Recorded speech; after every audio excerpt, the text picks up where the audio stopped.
Thanks very much for staying with us. Time now for Eye on Africa with me, Georgia Calvin-Smith. Tonight, South African politics may well become more competitive in the wake of Wednesday's local elections, in which the ruling ANC risks losing key seats. The party's tarnished reputation has set it up for its most closely contested vote since the end of apartheid. Also, hundreds march in Harare in the latest anti-government protest over President Mugabe's handling of the country's fortunes. Police are accused of heavy-handedness in breaking up rallies. And ahead of the opening ceremony for the Rio Olympics, that's on Friday, the sporting bug has already spread around the globe. We meet some of the young Zambians taking advantage of the country's Olympic Development Centre. But we turn first to South Africa, where the vote count is underway in local elections in which the ruling ANC has a lot at stake. Polls closed on Wednesday evening in what's expected to be the toughest electoral challenge President Jacob Zuma's party has faced since the end of apartheid. Unemployment is high, the economy is suffering, and Zuma has been embroiled in one high-profile scandal after another. Voter frustration could cost the ANC major seats ahead of national elections due in 2019. Our Aisha Ishmael tells us more. Voting went down relatively smoothly across South Africa, given the political violence that we saw before the local government elections today. We saw at least 12 candidates for councillors being murdered, and no arrests have been made so far.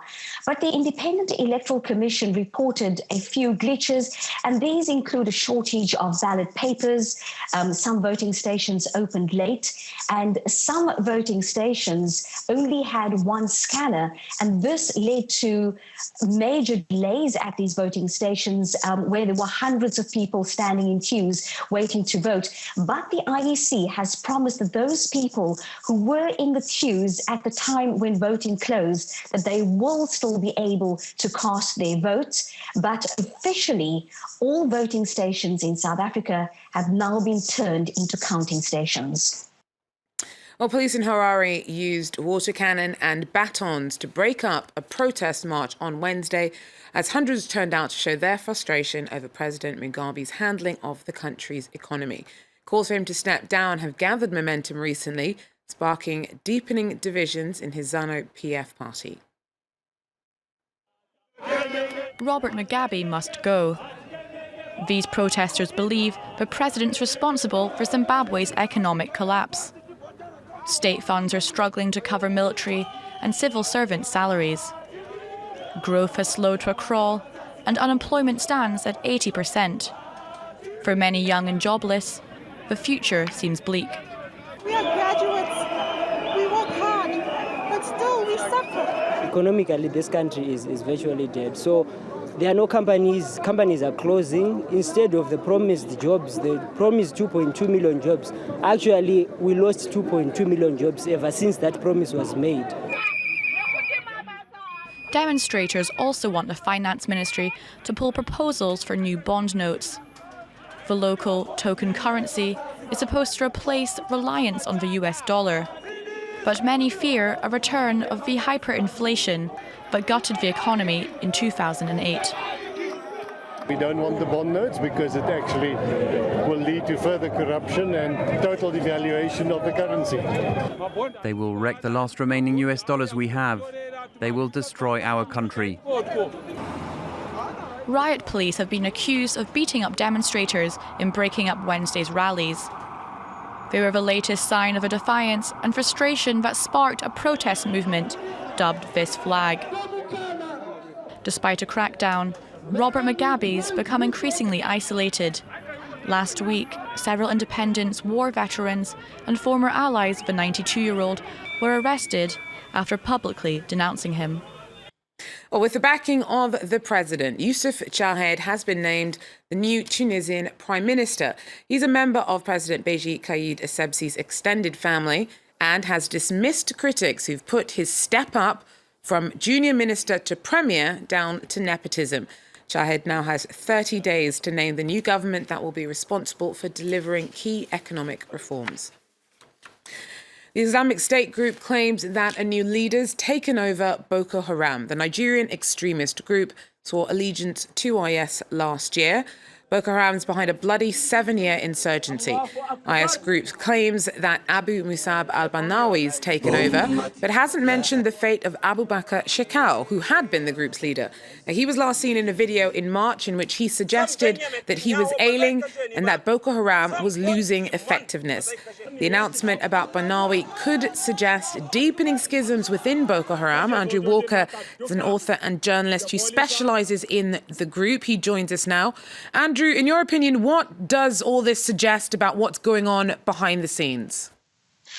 Well, this is really interesting because this man, Barnawi, is actually the son of the founder member of the group, Mohammed Yusuf, who in the early 2000s created the group and made a widespread social movement out of it before being killed in the brutal crackdown against them in Maiduguri in 2009, which set forward the group's then development into a kind of much bigger terrorist group, which at one stage controlled land the size of Belgium in northeast Nigeria.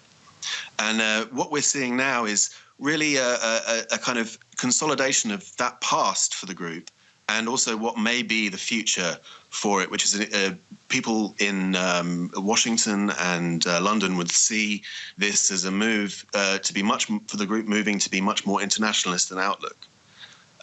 There is, a lot of fears that this will see more attacks on international targets, on potentially looking at, embassies and such things in the area, and places like N'Djamena, and this follows on from an attack last week on a UN aid convoy bringing much needed food aid and medical assistance to people in the northeast, which has been devastated by this insurgency. So if Banawi's in, what's your feeling about what's happened to Shekau? Well, people, Boko Haram watchers, are reticent to say whether he's actually dead. There's been many times that he's been claimed to be killed, and in his video pronouncements, there's been a question about whether it was the same guy doing each video. But some people who have watched it very carefully say that he's not dead, that he's still around, and that this may be a different faction of the group. It's possible that ethnic schisms within the group or difference in outlook would lead to factions coming up and then inter-faction fighting. What we saw in 2013, 2014 was a massive takeover of the northeast of the country. And that was really achieved by a widening of the group into accepting opportunists and other people who were using the lack of security in the area to forward their own agenda. And what we might be seeing now is that this has been largely rolled back by the Nigerian military, but leaving a pocket of ideologues in hard-to-reach and ungovernable spaces in these border areas between these West African states. Thanks very much, Andrew Walker, there for us on an announcement that someone new has taken over running Nigerian extremist group Boko Haram. Well, Burundi said that it refuses to allow UN police into the country to monitor security and human rights after the UN Security Council voted to send in 228 officers. More than 450 people have been killed in the country since unrest erupted last year over President Pierre Nkurunziza's successful bid to serve a third term in office. His critics say it's unconstitutional. Around 250,000 people have fled the tit-for-tat violence that's erupted between rival sides in the country. Well, finally, ahead of the opening ceremony of the Rio Olympics, that's on Friday, the tournament has already spread the sporting bug around the globe. In Zambia, an Olympics Youth Development Centre is helping make it easier for young athletes to realise their dreams. Nicholas Chemin has more. Zambia's Olympics Youth Development Centre opened 6 years ago. Here, all the athletes dream of taking part one day in the Olympics. They want to follow in the footsteps of 400-metre star Kabange Mupopo, who used to train here and will be in Rio. Now, with the coming of this facility, it is giving them a chance to prepare for longer periods, and with that kind of arrangement, they are able to perform better. Trainers say this centre is not only about physical activities. We not only train them in sport, but we also give them Olympic values. These values help them not only in sport, but they also help them in their private lives and in their homes. The centre also provides training facilities for youths who live in poor neighbourhoods.